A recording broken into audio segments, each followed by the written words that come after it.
like globalization. But we believe in globalization. Globalization actually in the past 30, 40 years helped a lot of countries to grow, especially countries like China. But people don't like it because it's not inclusive.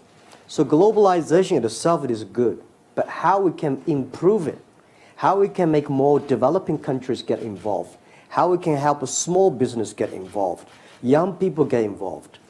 In the past 20 years, the globalization was controlled by 60,000 big companies. So what if we can help 16 million or 60 million small business, any young people that can global buy, global sell? That's something that I think the world trade should be looking like. So I think today, because of the technology we have, because of the internet, because of the mobile phones, because of the new infrastructure that we are building up, we think we can help all the small business, young people. If they have a phone, they can global buy, global sell, global deliver, global pay, and global travel, having fun. That's the whole vision for EWTP. And I think this is what I talked to WTO. WTO needs to be upgraded to the second version, focusing on developing countries, focusing on the young people, small business. And most of the free trade zones today designed for only big companies. We think there should be free trade zones for small companies to import and export, 24 hours clearance custom office. And if you are below $1 million US exporting to the other countries, should be totally tariff-free. And EWTP refers 4 T: training, trade, technology, and tourism. So making sure that, because the whole world is expecting a new form of globalization. I don't think, the model in the past 60 years that all the government make decisions how to do business and the business follow. Next 30 years should be the business make decisions, government supported. So this is EWTP, it's a private driven, and that's why we go one country after one country to convincing the country has the vision, the convincing the government has the wisdom and the courage to support the young people, small business. This is the whole vision. So one person you have convinced is President Kagame. You've signed up for this. Mr. President, why did you sign up, and what are the expectations you have of this for Rwanda? Well, to begin with, it was a great opportunity that came our way. Thank you, Zeni, for, first of all, inviting us here and moderating this session. So when I met Jack Ma, and he had already thought through this in a broader sense, and was happy to start with Rwanda because of what Jack had observed in terms of the investments we have made in the area of infrastructure and technology and the governance generally thereof that would support this kind of business and relationship and transactions. So we have already started, and what is happening on the ground is very exciting because the young people, and what Jack has just said, this is a relationship that brings in the otherwise marginalized, levels of society, the young people, the farmers, and this has helped bring them in connection directly with the consumers. Can you give an example? You were telling me earlier about the example of coffee. This initiative was signed in October 2018, so really not very long ago. Yeah. Give us a sense of what on the ground has happened already. Already there is coffee being sold through this e-commerce. To Chinese customers. Chinese customers. And what is happening, on average, generally, a coffee farmer or business people were getting around $8 per kilogram. Now they have additional 4, which is $12 for every kilogram. And this happens very fast, and the transactions are very beneficial, almost real time. So one of the ambitious goals of this is that you said it was up to $1 million in transactions would be tariff-free, and you, Mr. President, have clearly agreed to that.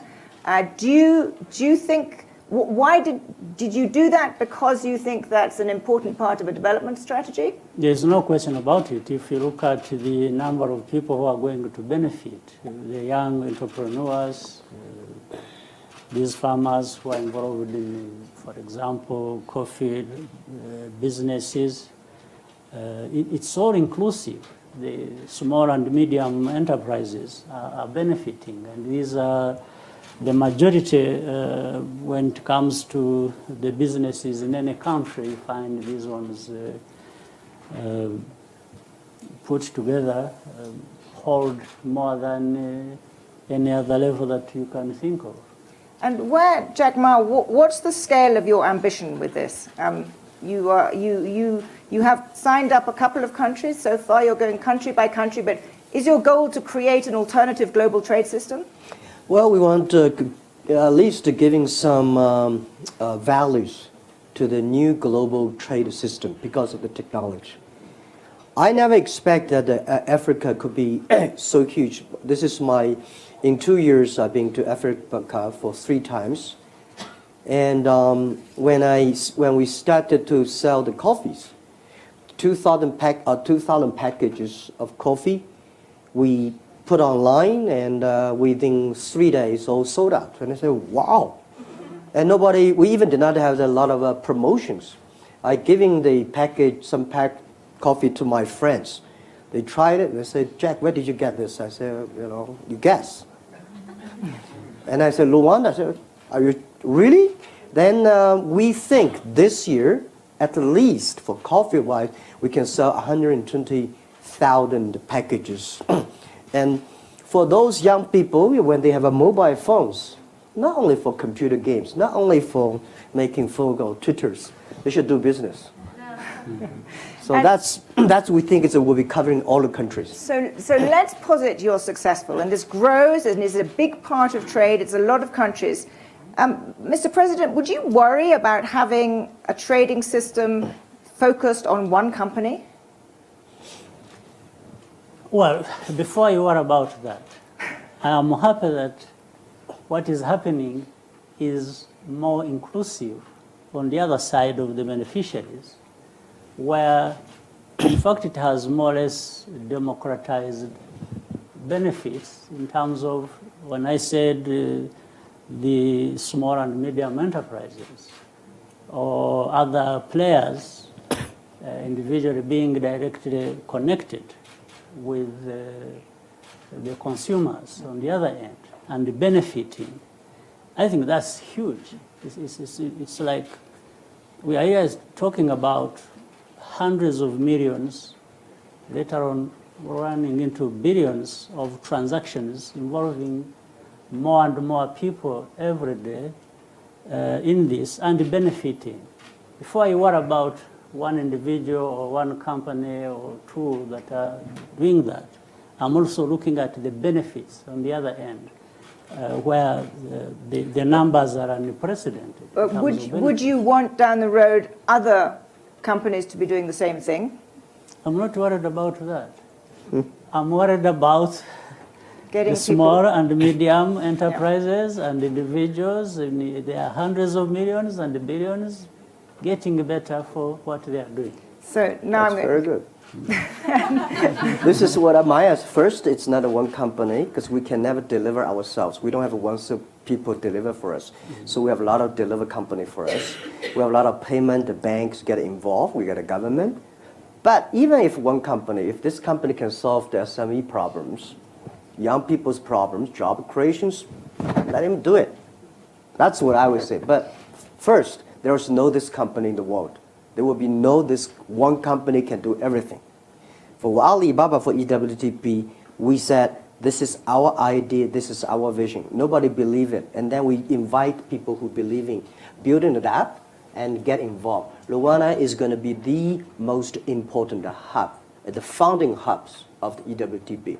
One day, there are people who get used to that hub. They will be experts sending expert to all the African. So this is the concept. This is the dream. This is not the.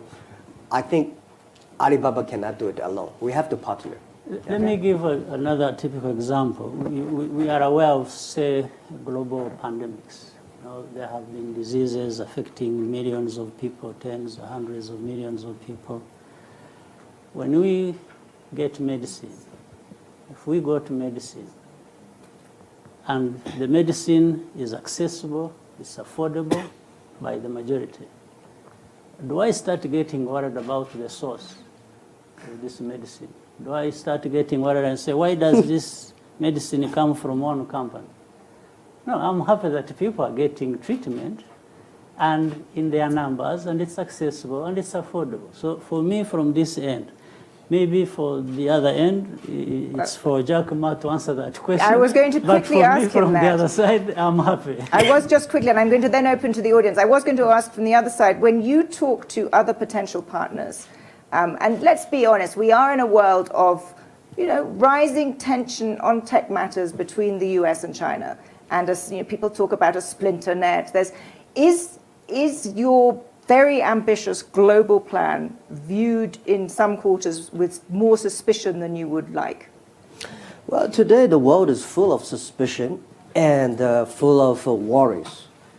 To me, to us, it's an opportunity. I don't believe over 200 countries, everybody is puzzled. Every country is worried. But Europe is something worried to me because the worried Europe. The worried The worry worries Europe. Right? The European people just worry too much. Privacy, security. Is there any rules? What happens if this and that? So I'm happy President Kagame, he's not following Europe and embrace the future. Because people here in Europe, I was here, everybody talking about how can we regulate it? How can we protect? There's nothing can protect you unless you have the capability of knowing the technology. So that's why we don't go to America first. We don't come to European countries first. We go to the country who believe in first.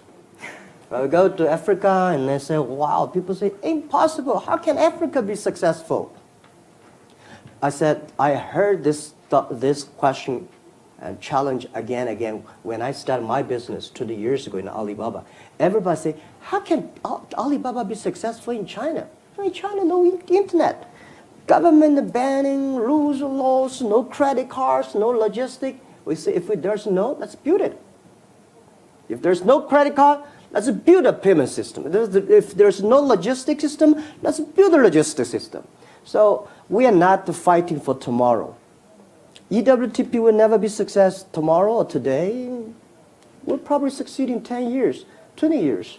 So we should have, if you have a patience, we believe if you really create value for the others, more people will join in. So this is always we believe. I have lots more questions I'd like to ask you, but I think I'm going to open now to the audience. Yes, gentleman here, second row. Hi, my name is Could you briefly introduce yourself and keep it brief? Hi, my name is Youngmin. I'm global shaper from Korea. Personally, I'm working for Google. I have many questions about tech industry happening right now. As you know, as digitalization is accelerating, we produce more and more data. But the thing is, the data itself is collected and centralized to specific country and specific company. So how can you solve this data centralization issue? Thank you. Data center. Centralization. Do you want to take that or should we? Yes, very briefly, and then we'll move on. Yeah, I think first, everything we worry today will be solution. If we cannot solve it, somebody will. If I cannot do it, my kids will do it. But if you don't do it, then there's no problem, there's no hope.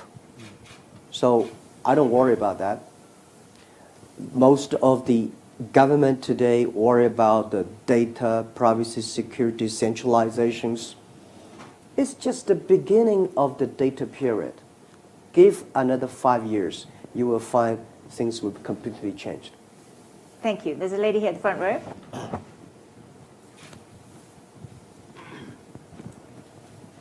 Hi, Maliha Kadir. I'm a YGL from Bangladesh. I have a technology startup where we are doing ride sharing and various consumer-centric services online.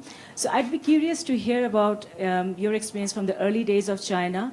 If there's one factor that you had to pick that really spurred consumer adaptation where the hockey stick came, what would that be?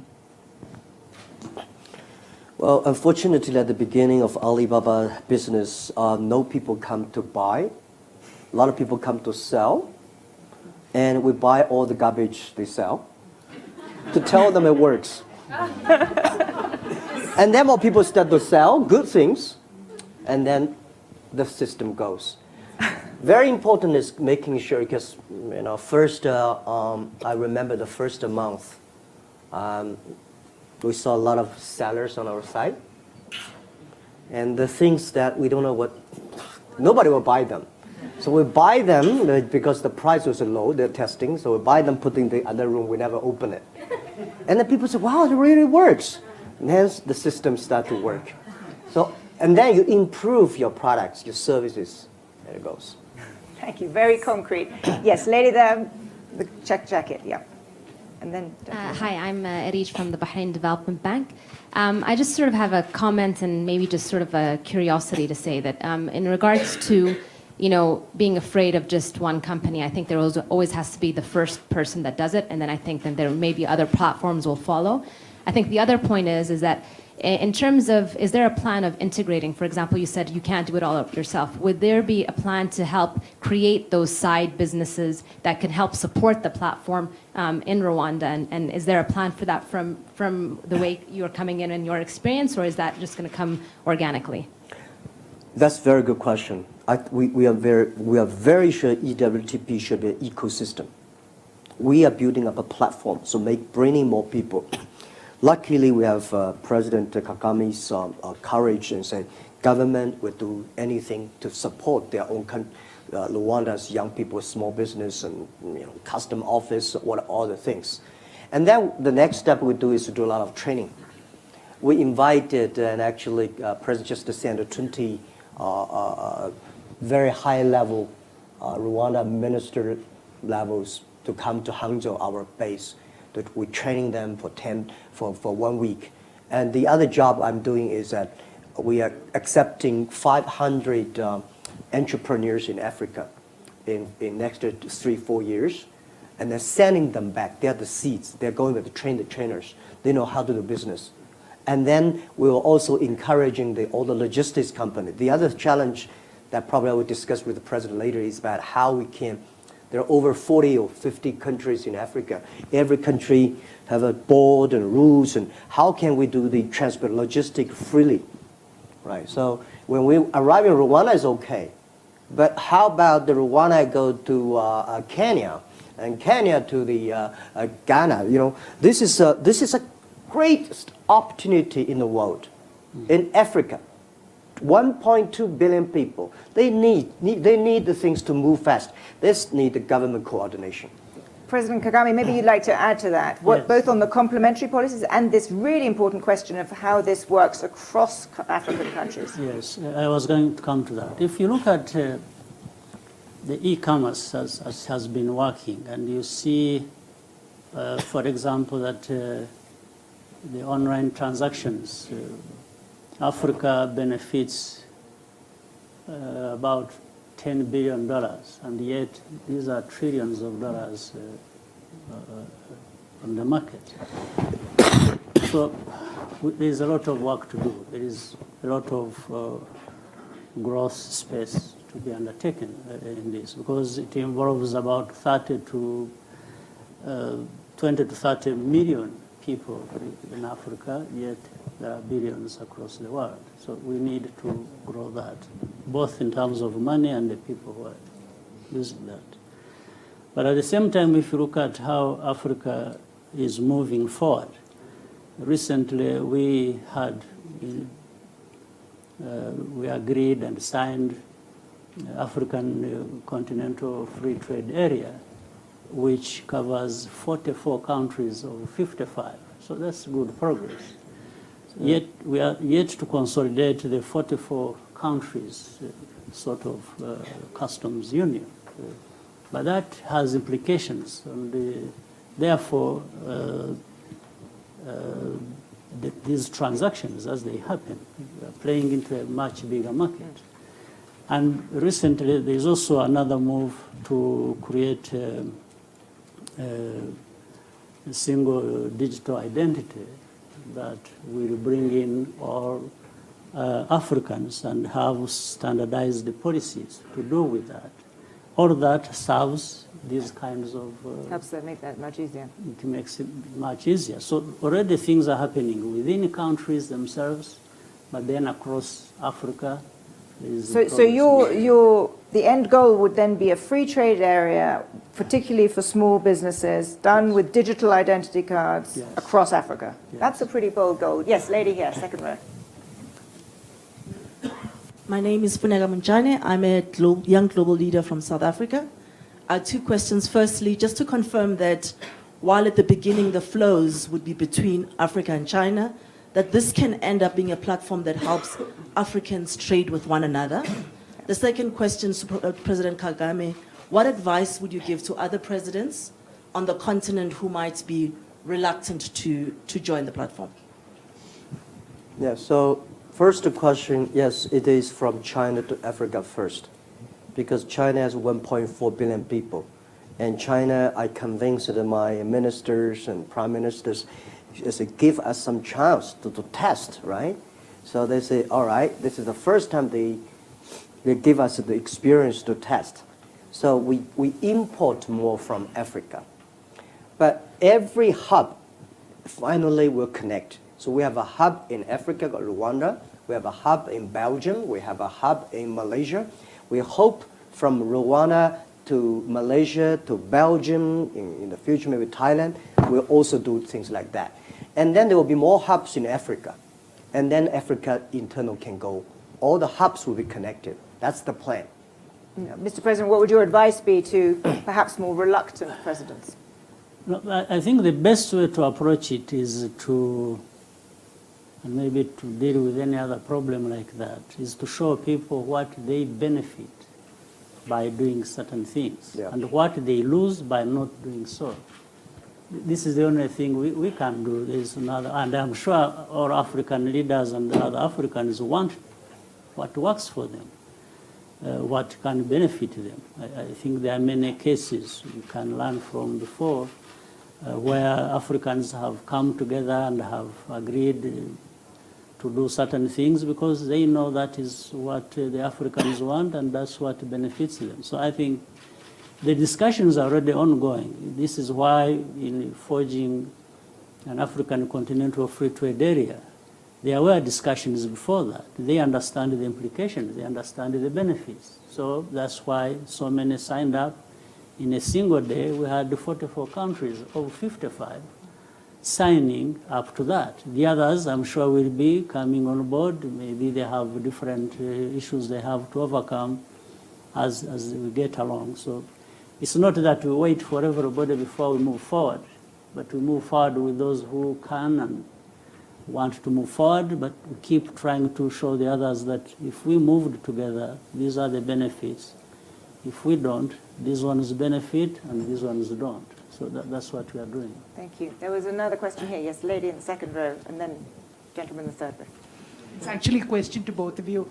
I'm from India in healthcare, but it's not related to this. Jack Ma, what would be, I love your vision and you make it sound so credible possible, but what is the country risk, the political risk, and that's what I would ask you also. Suppose, at the next president doesn't subscribe to this, that's one, and I think that we've seen that in India, that opened up e-commerce and really adopted it, and all of a sudden, the pressure of the local traders that said, this doesn't work for us, and all of a sudden they've changed the rules. So what happens at that time? Great question. Jack Ma. Well, that is why I'm quite busy flying around and meeting all the presidents and PMs. And my colleagues say, are you a business people or are you a politician? You're talking to everyone. In Africa, the hope for every developing countries, the 4 E, I say 4 T's and 4 E's. E, first, You have to have education. Every country from now on have to think it through, that the current education system that we teach our kids will not be able to create jobs for our kids in the future. Because robots, artificial intelligence, they will be much smarter. So everything you teach the kids how to remember, how to calculate faster, is gone. So the education. Second E is entrepreneurs. We have to have a lot of entrepreneurs who believe in the future. And the entrepreneurs believe in the future than most of the other. If they do not believe in the future, they will never be able to become an entrepreneur, right? The next is infrastructure, not infrastructure. We should put electronic infrastructure, right? So making sure that every young people can be able to reach the internet. It's as important as the, and the fourth is e-government. We are pushing government on the internet. So I met over 20,000 government officers 2 years ago, 1 year. That's just like I'm meeting government officers every day. My job is I don't want any policy, anything, just this is the way we do business. And then you see the young government officers, they started using mobile phone, they think it's good. And it will come. But by saying one thing, the policymakers, this is what exactly happened. This is a human being always happen. In 1860s, there's a bill in the UK called the Red Flag Bill. That is when car was built. The horsemen at that time called white-collar person. They hate this. They went to the government and say, stop the cars. The cars will kill people on the road. And if you let the cars come, all the horsemen are losing jobs. The society is going to. Then the government passed a bill called the red flag. There is a red flag in front of every car that you are not allowed to drive more than 7 miles per hour. And you have to follow a horse. That stopped the industry. So this is what I think a lot of government is doing that. And our job is to make them online, so they cannot do that. Well, on my part, I'm in politics, but without the standard definition of being a politician. Because I understand also that my reason for being in politics is actually to enable business people do business and succeed. Second, people are elected, they become leaders because they, among other things, tell people what they intend to do, they want to bring change or no change to something. But the voters also, who vote people out of power or bring them to power, do so on the basis of what they believe in, whether this change is good for them or the status quo isn't good for them. So, and you are right in saying that in most of these things we do, there is a need for predictability, there is a need for sustainability. But the fact is, I think with what is happening, once the people are benefiting, then they will want to stay with the kind of things that benefit them. In this case, where the small and medium enterprises and the people involved and the jobs that are involved, once they've been created and they have tested that, do they really want this to be changed? If there comes a leader who wants to change this, maybe actually he won't come in the first place. They will not elect this leader. Or if he's there, if he wants to change these things that benefit them, he may end up in trouble. So, but we have to do what we think is good and works. And Yes, this is an extraordinarily bold initiative. I know there are lots of other questions. I'm so sorry we're out of time. So unfortunately, we have to leave it there. But at a time when, as you say, there is a lot of worry in Europe, it is great to hear of such a bold and ambitious strategy. Thank you very much. Thank you. If you would just wait and let our two speakers leave, that would be great. Thank you.